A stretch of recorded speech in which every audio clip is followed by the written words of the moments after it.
Hi, my name is Evan Cornwall. This is take 3 of the video. So the history of my name is that my mom's dad, his name was Henry James Evans, so I'm Evan James Vlaskamp Cornwall.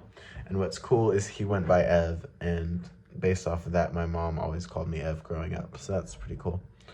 In terms of math and science, I pretty much hated math from day one. Like I was always very much not a logical thinker. I was always very much an abstract thinker. So I was very good at like creative writing and words and that kind of thing and art. But math was I never really got it. I get very overwhelmed easily, and math was always something very overwhelming because of all the different facets of it. In terms of science, I thought it was all right in middle school. I kind of liked it, but I mean, we did experiments like here and there, but it was like it wasn't really always my thing. When I got to high school, I hated science. I mean, my biology class was awful. My chemistry class was horrible. I had a horrible teacher. I liked physics okay. It was all right, but I think that's mostly because I had a really good teacher. I never really came around to science. I still haven't come around to science. I think it's fascinating, and I applaud the people who are good at it, but I don't think I'll ever come around to it. It always just felt like math, but worse for me. Going back to math, in middle school, my confidence regarding math was very, very low. I never felt like I was good at math. I never felt like I understood anything. It was always a very frustrating thing for me. I hated doing it. I hated all of my math classes. And I had to take tests to get in high school, and I would do very well on the English and writing section every time, but I would always bomb the math section. So I had very intensive tutoring. I went to a place called Mathnasium, and I was able to kind of build up my math skills enough to get into a really good high school. And my freshman year of high school, I had a math teacher that was the first math teacher I've had to like really believe in my skills and kind of look at my mistakes one-on-one and work through everything with me. He was incredibly patient, and he always taught his lectures in a way that all the students could understand. He was an efficient teacher. He was an incredible teacher. He was an incredible person.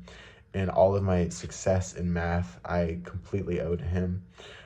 So after that boosted my confidence, I kind of took off from there. I moved up a track. I did very well in my sophomore math classes.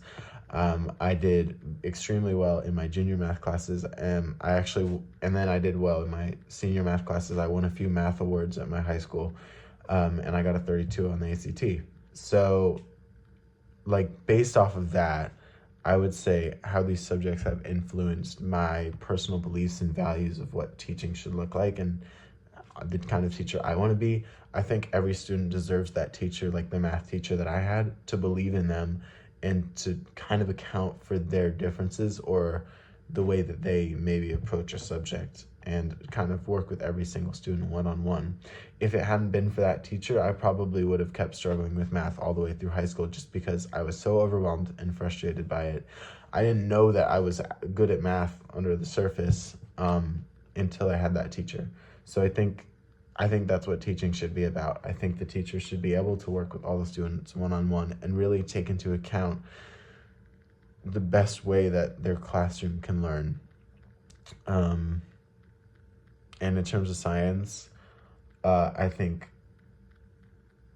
science can be a very overwhelming thing, can be a very complicated thing.